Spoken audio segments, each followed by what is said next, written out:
Bismillahirrahmanirrahim. My name is Muhammad Sajid Jatt.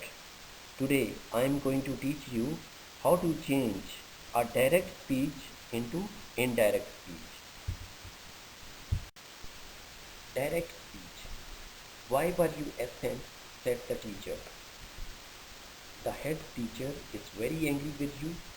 Go to him at once. I was seriously ill, said Wasim. Now we are going to analyze which one is our reporting speech and which one is our reported speech. Said the teacher, this is our reporting speech. And reporting speech will be in front of the sentence. Why were you absent? This sentence belongs to interrogative sentence. And there are two kinds of interrogative sentence. एक उसके अंदर WH वाले word के साथ यानी double interrogative आता है, एक सिंगल इंट्रोगेटिव होता है. उसके बाद the head teacher is very angry with you. यहाँ पे एक नया सेंटेंस जो है वो फिर स्टार्ट हो जाता है. Go to him at once, ये एक नई इंस्ट्रक्शन है. जो पहला सेंटेंस है, this also tells us about that the teacher, कि टीचर के बारे में ही, टीचर ही एक तरफ वो कहता है कि why were you absent, student से कहता है कि आप क्यों एब्सेंट थे. दूसरी तरफ टीचर जो है वो किसी दूसरी तरफ इंडिकेट करता है. वो उसका सवाल डायरेक्ट स्टूडेंट से नहीं है बल्कि उसको इंस्ट्रक्ट करता है, किसी दूसरे काम के बारे में बताता है. अब दूसरा काम जो है उसका, वो कहता है कि हेड टीचर जो है ना वो आपसे बहुत ज़्यादा नाराज़ है. दूसरी उसके अंदर फिर इंस्ट्रक्शन क्या है कि go to him at once. जहाँ पे जब go to him at once का मतलब ये है कि वो एक और उसको ऑर्डर दे रहा है कि आपने इंस्टेंटली जो है उसको जाके मिलना है. नेक्स्ट स्पीच जो है, I was seriously ill said Wasim. तो फिर स्टूडेंट का ये रिस्पॉन्स आता है कि मेरे एब्सेंट होने की जो वजह है that is relevant to illness. How we will change it, कि हम इसको किस तरह से चेंज करेंगे. हेड द टीचर जो है वो सबसे पहले आ जाएगा.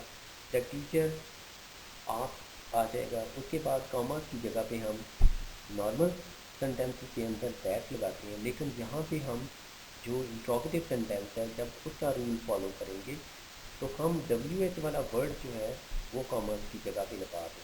उसके बाद हम सेंटेंस जो है उसको सिंपल बनाते हैं. तो वर जो लगा हुआ है ये अपनी जगह पे चला जाएगा. यू को हम फर्स्ट ऑफ ऑल हम चेंज करेंगे. तो यू जो है वो सेकंड पर्सन है, तो ये वसीम के मुताबिक चेंज होगा. तो जब वसीम के मुताबिक चेंज होगा तो यहाँ पे ही आ जाएगा. और उसके बाद वर जो है it is going to tell us about past indefinite. तो पास्ट इंडेफिनिट जो है ये पास्ट परफेक्ट के अंदर चला जाता है. तो इस तरह हैड बीन एब्सेंट आ जाएगा. अब हम नया सेंटेंस जो ब्लू कलर के अंदर लिखा हुआ है, the head teacher is very angry with you, ये एक नई इंस्ट्रक्शन है. तो यहाँ पे हम फिर दोबारा से इसको लिखेंगे, इसी सेंटेंस को मिला के जब लिखेंगे हम एंड का इजाफा करेंगे. और उसके साथ अब कौन कह रहा है, यानी कह टीचर रहा है, लेकिन टीचर की दो बातें हैं यहाँ पे. एक तो टीचर डायरेक्टली स्टूडेंट से पूछ रहा है, वकील से पूछ रहा है कि आप एब्सेंट क्यों थे. और दूसरा उसको इंस्ट्रक्ट भी कर रहा है किसी दूसरी बात के बारे में कि कोई दूसरा आदमी जो है वो टीचर जो है वो उससे नाराज़ है. तो यहाँ पे एंड लगा के हम दोबारा से उसको नॉर्मल स्पीच के अंदर कहेंगे द एंड द टीचर.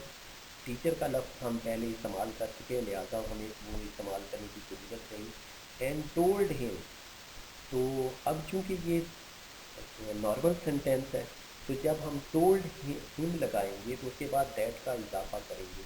तो दैट के बाद हम फिर दोबारा से कहेंगे द हेड टीचर, इसको उसी तरह से लिखेंगे. इस जो है ये वॉज पर के अंदर कन्वर्ट हो जाएगा. और उसके बाद वेरी एंग्री विथ यू, जो सेकंड पर्सन है तो ये वसीम के मुताबिक जब चेंज होगा तो हिम आ जाएगा. And who the teacher was very angry with him, he ordered him. यहाँ पे हम ऑर्डर का लफ्ज़ दोबारा से क्यों इस्तेमाल करेंगे, यानी हम अपनी रिपोर्टिंग स्पीच जो है वो दोबारा से इसके अंदर इस्तेमाल करेंगे. उसकी वजह यह है go to him at once. यहाँ पे ये ऑर्डर के मीनिंग के अंदर आ रहा है, लिहाजा the teacher order him to go to him at once आ जाएगा। उसके बाद फुल स्टॉप लगा के हम कॉमर्स जो है वो ख़त्म कर देंगे। I was seriously ill said Wasim. अब वसीम जो है, वसीम रिप्लाई का लफ्ज़ हम इस्तेमाल करेंगे। उसके बाद कॉमर्स की जगह पे हम दैट लगाएंगे। आई फर्स्ट पर्सन प्रोनाउन है, तो वो किसके मुताबिक बदलेगा, वसीम के मुताबिक बदलेगा, तो यहाँ पे ही का इस्तेमाल हो जाएगा। और उसके बाद वॉस वर्क जो है ये पास्ट इंडेफिनिट है, तो पास्ट परफेक्ट के अंदर ये चले जाएंगे। तो यहाँ पे हम हैड बीन का इजाफा कर देंगे सीरियसली के।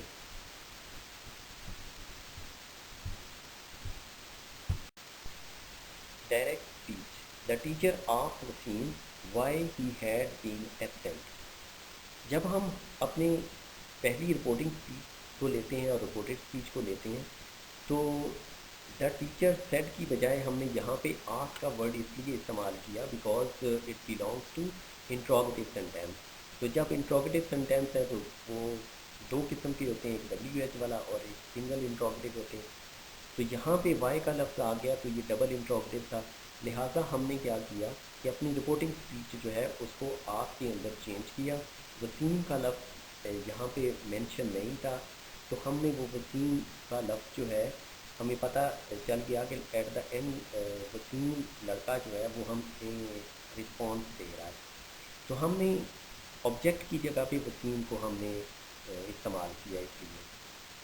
वाई कॉमर्स की जगह पे आ गया, तो ही जो है ये यू हमारे सामने आ गया था कि वाई यू वर एब्सेंट, तो यू सेकंड पर्सन था, तो यू प्रोनाउन जो है जब उसने वसीम के मुताबिक बदलना था तो हमने यहाँ पे ही लगा दिया। उसके बाद वर्क का इस्तेमाल हो गया था, तो पास्ट इंडेफिनिट था, तो past indefinite will be change bye past perfect. तो अगर आपके सामने कोई ऐसा सेंटेंस आता है जहाँ पे पास्ट इंडेफिनिट होगा तो वो पास्ट परफेक्ट में चला जाएगा। तो जब हमने इसको पास्ट परफेक्ट के अंदर चेंज किया, तो पास्ट परफेक्ट के अंदर हैड प्लस थर्ड फॉर्म हमने लगानी होती है, तो हमने हैड अपने पास से लगाया और वाज पर जो है वो बीन के अंदर चेंज हो गया। एब्सेंट हमारे पास पहले से मौजूद था। उसके बाद हमारे पास नया सेंटेंस जो स्टार्ट होता है, तो the head teacher is very angry with you. यहाँ पे हमने पहला सेंटेंस जो है उसको इंट्रोगेटिव के अंदर इसलिए चेंज किया क्योंकि वो क्वेश्चन वाला था, और उसके बाद दूसरा जो सेंटेंस है वो नॉर्मल सेंटेंस है, लिहाजा हमने यहाँ पे टोल्ड का लफ्ज़ इस्तेमाल कर दिया। एंड टोल्ड हिम मतलब वसीम को बताया। कॉमर्स की जगह पे हमने फिर दैट इस्तेमाल कर लिया, क्योंकि ये सादा सेंटेंस है इसलिए हमने कॉमर्स की जगह पे दैट लगा दिया।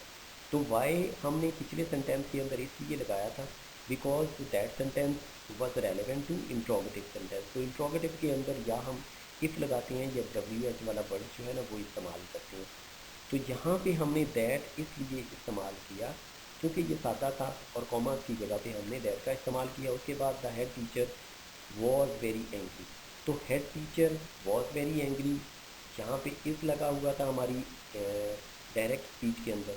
तो प्रेजेंट इंडेफिनिट जो है ना वो पास्ट इंडेफिनिट में जब चेंज होगा तो इज आर एम जो है ना वो वॉज वर्ड के अंदर चेंज हो जाएंगे। Was very angry with him, तो हिम हमने जब लगाया तो इस विद यू लिखा हुआ था, तो यू जो है वो सेकंड पर्सन है, तो second person will be change by Wasim, यानी ऑब्जेक्ट के मुताबिक जब चेंज होगा तो हम यहाँ पे हिम लगाएंगे। उसके बाद ये हमारा एक सेंटेंस कंप्लीट हो जाता है। अब नेक्स्ट दूसरा जो हमारा सेंटेंस है उसके अंदर है कि go to him at once. यहाँ पे जब टीचर किसी को या तो इंस्ट्रक्ट करता है या उसको ऑर्डर देता है, तो मतलब टीचर की जो है ना वो ऑर्डर के वर्डिंग जो होती है वो ऑर्डर की है यहाँ पे। तो यहाँ पे मैंने अपनी रिपोर्टिंग स्पीच जो है उसके अंदर ऑर्डर का लफ्ज़ इस्तेमाल किया, यानी टीचर ने कहा। अब टीचर को मैंने दोबारा से इस्तेमाल नहीं किया बल्कि उसका प्रोनाउन जो है वो इस्तेमाल किया, ही ऑर्डर्ड हिम, यानी ही कौन है, ये टीचर है।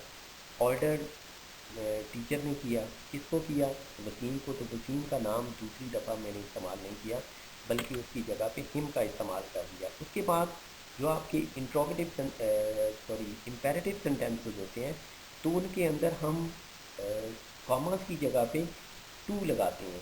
जिस तरह हम नॉर्मल असर्टिव सेंटेंसेस के अंदर कॉमास की जगह पे दैट लगाते हैं, इसी तरह इम्पेरेटिव सेंटेंसेस के अंदर हम कॉमर्स की जगह पे टू लगाते हैं। उसके बाद टू था, टू प्लस फर्स्ट फॉर्म, यानी यहाँ पे इन्फिनेटिव बन गया।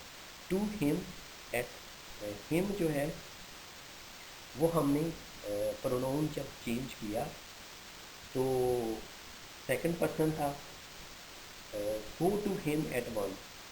जब हम हिम जो है पहले से हमारे पास थर्ड पर्सन मौजूद था, तो थर्ड पर्सन प्रोनाउन जो है वो चेंज नहीं होता। अगर यू होता, आई होता, तो वो चेंज हो जाने थे। लिहाजा हमारा ये सेंटेंस, सॉरी, प्रोनाउन जो है वो सेम एज इट इज़ रह गया।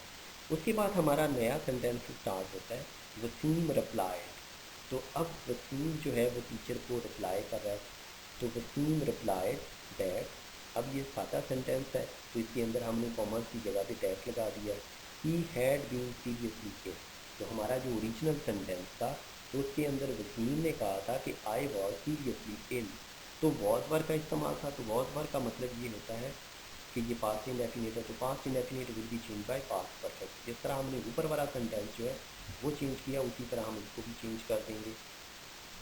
तो प्रोनाउन जो हैं वो आई लगा हुआ था, तो आई फर्स्ट पर्सन है, तो वो किसके मुताबिक चेंज होगा, यानी सब्जेक्ट के मुताबिक। तो यहाँ सब्जेक्ट कौन है, वसीम, यहाँ पे सब्जेक्ट है, तो ही हमने लगा दिया।